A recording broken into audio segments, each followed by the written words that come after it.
আগে একটা কথা জেনে রাখুন, পেঁয়াজ ছাড়াই হয় এই করাচি বিরিয়ানি। একদম সিরিয়াস একটা আইটেম আর সিরিয়াস স্টক হবে। সবার আগে 1 কিলো দেরাদুন রাইস ভালো করে ধুয়ে ডুবন্ত জলে ভিজিয়ে রাখুন।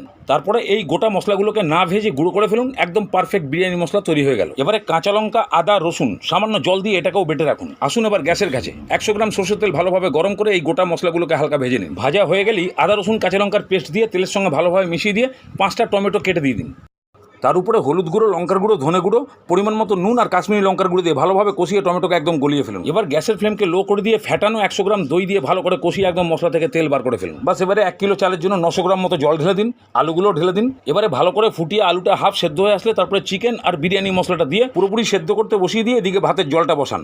তার মধ্যে তেজপাতা, কাবাব চিনি, লবঙ্গ আর বেশ খানিকটা নুন দিয়ে ভালো করে ফুটিয়ে দিন। এবারে চালটা দিয়ে 80% মতো সেদ্ধ করে জলটাকে ঝরিয়ে ফেলুন। এতক্ষণে দেখুন আলু মাংসটাও সেদ্ধ হয়ে গেছে। এবারে ধনে পুদিনা, ভাত আর ঘি দিয়ে লো ফ্লেমে 8 ঘন্টা দমে রেখে দিন। একদম পারফেক্ট জুসি ঝরঝরে টেস্টি বিরিয়ানি পেয়ে যাবেন।